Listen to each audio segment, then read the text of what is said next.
नमस्कार बच्चों, आज हम कक्षा 12वीं की ऐच्छिक हिंदी की पाठ्य पुस्तक अंतरा भाग 2 के आधुनिक कवि रघुवीर सहाय जी की कविता तोड़ो के विषय में पढ़ने वाले हैं। तोड़ो कविता रघुवीर सहाय जी द्वारा रचित एक उद्बोधनात्मक कविता है जिसमें उन्होंने सृजन के लिए प्रेरित किया है।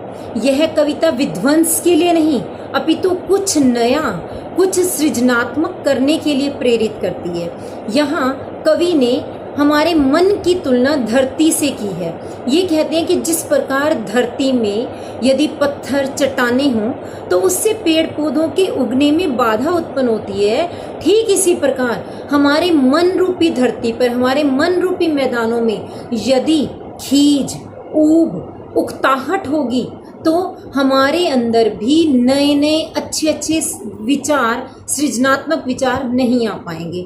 यह सृजन तभी संभव है जब हम अपने मन से वो खीज, वो ऊब, वो उकताहट, अरुचि हटा दें। और इसके लिए उन्होंने क्या कहा, जैसे पहले धरती को उपजाऊ बनाने के लिए तैयार करना पड़ता है, उसके पत्थरों को, चट्टानों को तोड़ना पड़ता है, फिर उसमें गोड़ना पड़ता है, यानी गुड़ाई करनी पड़ती है, फिर उसमें बीज डाले जाते हैं और धरती में तो रस होता ही है, जिससे कि धरती उन बीजों का पोषण करके फिर वनस्पतियों को, पेड़ पौधों को जन्म देती है। तो ठीक इसी प्रकार हमारे मन में भी पहले से बहुत से नकारात्मक विचार हैं। उन नकारात्मक विचारों को यदि हमने दूर कर दिया, तोड़ करके हटा दिया और फिर उसमें नए विचारों के, नए भावों के सृजन का रास्ता अपने आप ही साफ हो जाएगा और हम उसमें अच्छे विचारों को ला पाएंगे।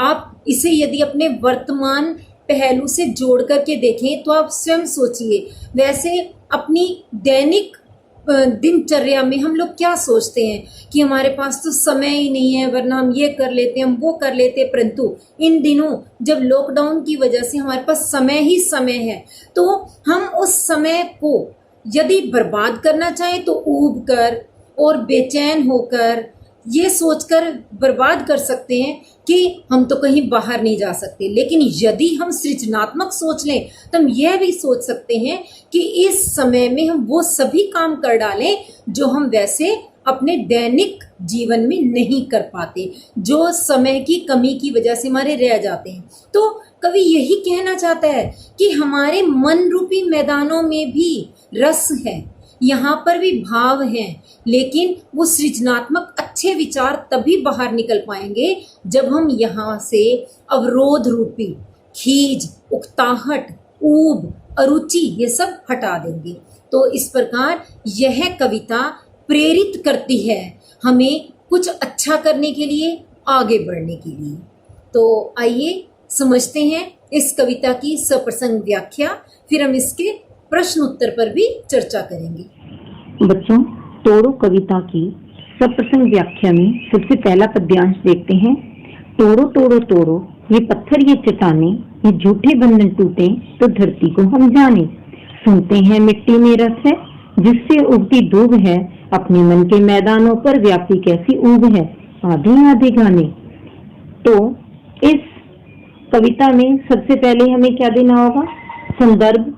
संदर्भ के अंतर्गत कविता का नाम तोड़ो और कवि रघुवीर सहाय। फिर दूसरे स्थान पर आएगा प्रसंग। प्रसंग में हम क्या बताएंगे, प्रस्तुत उद्बोधन परक कविता में कवि सृजन हेतु भूमि को तैयार करने के लिए चट्टानों, ऊसर और बंजर जमीन को तोड़ने का आह्वान करता है। आह्वान करना मतलब लोगों को आमंत्रित करना, उन्हें प्रेरित करना, आवाज देना। और तीसरे स्थान पर आएगा व्याख्या। देखिए, तोड़ो तोड़ो तोड़ो, यानी इस कविता का प्रारंभ ही कवि ने तोड़ो तोड़ो तोड़ो से किया है, अर्थात जितने भी पत्थर चट्टाने हैं उन सबको तोड़ डालो। ये पत्थर, ये चट्टाने, ये झूठे बंधन टूटे।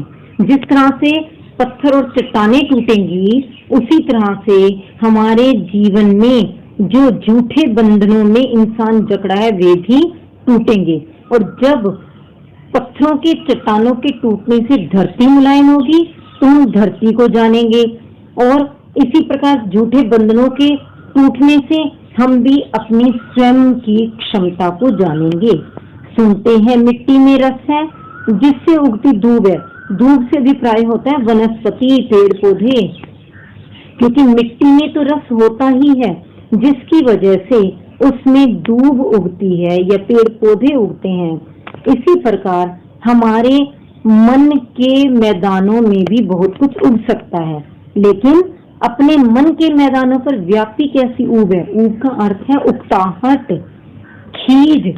परंतु हमारे मन रूपी मैदानों पर यह जो ऊब या अरुचि व्याप्त हो गई है, इसको हमें हटाना है, तोड़ना है, क्योंकि इसी के कारण हम आधे आधे गाने गाते हैं। आधे आधे गाने से अभिप्राय है ये हर काम हम आधे अधूरे मन से करते हैं।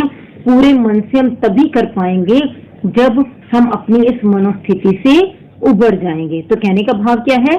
जिस प्रकार धरती पर पत्थर और चट्टानों के आ जाने पर अपने अंदर रस भरा होने के बावजूद वह धरती सृजन करने में असमर्थ हो जाती है, उसी प्रकार मन के भीतर की ऊब और खीज भी हमारे सृजन में बाधक बन जाती है। आइए अब इसका विशेष देख लेते हैं। पहला बिंदु है भाषा सरल सहज सुबोध है। दूसरा प्रतीकात्मकता विद्यमान है, क्योंकि यहाँ पर चट्टानें, पत्थर, मैदान ये सब प्रतीकात्मक रूप में है। तीसरा बिंदु शैली विषय अनुकूल व प्रभावशाली है। चौथा तोड़ो तोड़ो तोड़ो में पुनरुक्ति प्रकाश अलंकार है।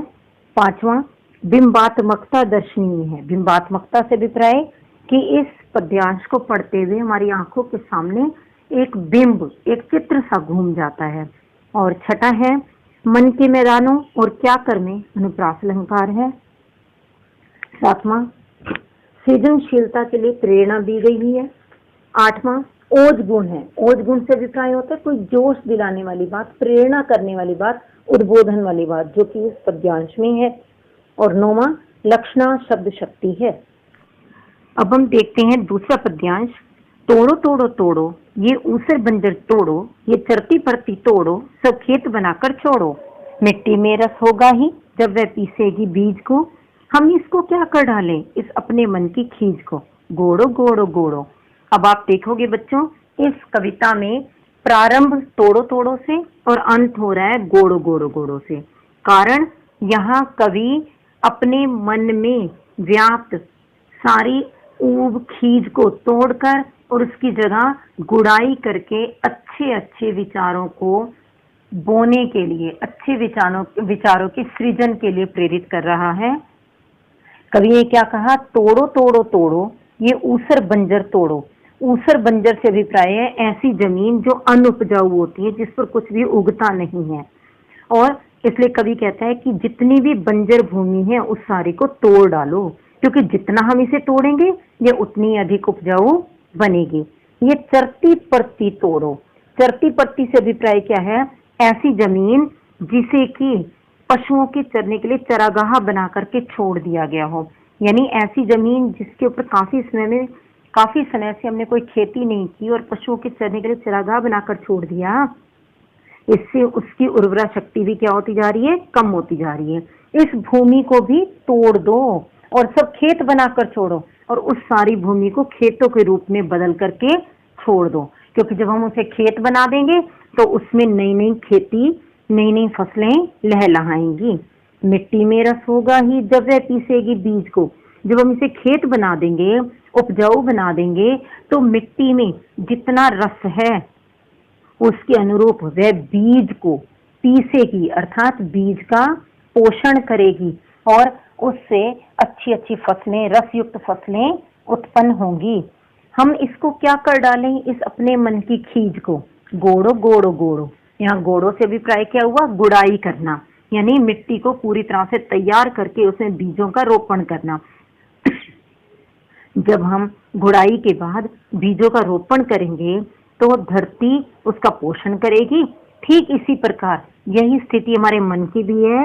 हमारे मन रूपी धरती को भी यदि हमें उपजाऊ बनाना है तो इसके लिए हमें अपने मन से खीज, अरुचि जैसी बाधाओं को हटाना होगा।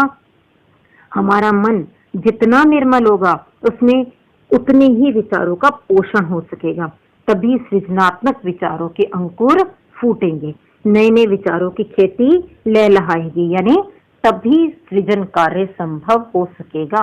अब हम इस पद्यांश का विशेष देखते हैं। सारे के सारे बिंदु बिल्कुल समान हैं, केवल इसमें अलंकार वाला बिंदु बदल गया है। पहला है भाषा सरल सहज सुबोध है, दूसरा प्रतीकात्मकता विद्यमान है, तीसरा शैली विषय अनुकूल व प्रभावशाली है, चौथा तोड़ो तोड़ो तोड़ो तथा गोड़ो गोड़ो गोड़ो में पुनरुक्ति प्रकाश अलंकार है, पांचवा बिंबात्मकता दर्शनीय है, छठा ऊसर बंजर और चरती परती में अनुप्रास अलंकार भी है, स्वर मैत्री भी है। स्वर मैत्री से भी प्राय देखिए, जैसे चरती परती दोनों में पीछे समान स्वर प्रतीत हो रहा है, इसी कारण यह स्वर मैत्री। आगे सृजनशीलता के लिए प्रेरणा दी गई है, ओज गुण है, लक्षणा शब्द शक्ति है। अब हम इस कविता के महत्वपूर्ण प्रश्नों पर चर्चा करते हैं। पहला प्रश्न, पत्थर और चट्टान शब्द किसके प्रतीक हैं? तो उत्तर क्या होगा? पत्थर और चट्टान शब्द सृजन में बाधा उत्पन्न करने वाली शक्तियों के प्रतीक हैं। जैसे हमारे मन में जितने भी नकारात्मक विचार हैं, ऊब खीज है, ये सब इन्हीं चट्टानों और पत्थरों के ही प्रतीक हैं। दूसरा, कवि को धरती और मन की भूमि में क्या क्या समानताएं दिखाई देती हैं? तो उत्तर क्या होगा? कवि को धरती और मन की भूमि में निम्नलिखित समानताएं दिखाई देती हैं। पहला बता सकते हैं हम, दोनों में सृजन क्षमता पाई जाती है। दूसरा, जैसे पत्थर और चट्टानें धरती की उर्वरा शक्ति में बाधा पहुंचाती हैं, उसी प्रकार नीरसता, अरुचि मन की भूमि की सृजनता में बाधा पहुंचाती हैं। और तीसरा हो सकता है, जिस प्रकार धरती की गुड़ाई करके हम उसे उर्वरा बना सकते हैं, उसी प्रकार मन की भूमि से भी खीज ऊब निकालने से वह भी सृजन के योग्य बन सकती है। तीसरा प्रश्न, कविता का आरंभ तोड़ो तोड़ो तोड़ो से हुआ और अंत गोड़ो गोड़ो गोड़ो से। विचार कीजिए कि कवि ने ऐसा क्यों किया? तो इसका उत्तर होगा, कविता के आरंभ में कवि ने तोड़ो तोड़ो तोड़ो का प्रयोग किया, किंतु क्योंकि यह धरती को उपजाऊ बनाने के लिए पत्थर और चट्टानों को तोड़ना चाहता है। तोड़ना सृजन की पहली सीढ़ी है, तोड़ने के बाद ही नवनिर्माण संभव है। और अंत जो है वह गोड़ो गोड़ो गोड़ो से हुआ, क्योंकि सभी अवरोधों के हट जाने के बाद जब धरती की खूब गुड़ाई की जाती है, फिर गुड़ाई के बाद उसमें बीज बोए जाते हैं, उसका पोषण किया जाता है, तो उसी प्रकार मन में भी भावों और विचारों के पोषण के लिए झुंझलाहट, चिड़, खीज आदि को मन से खोदकर बाहर निकालना जरूरी है। चौथा प्रश्न, ये झूठे बंधन टूटे तो धरती को हम जाने। यहाँ पर झूठे बंधनों और धरती को जानने से क्या अभिप्राय है? तो इसका उत्तर होगा, झूठे बंधनों के टूटने से अभिप्राय है अवरोधों का हटना। इनको हटाकर धरती को उर्वरा बनाया जा सकता है। इसी प्रकार मन की ग्रंथियों को तोड़कर हम उसे भी सृजनात्मक कार्यों में लगा सकते हैं। और धरती को जानने से अभिप्राय है धरती को पूरी तरह से जानना, समझना, उसकी बाधाओं को दूर करना, उसे उपजाऊ धरती बना देना।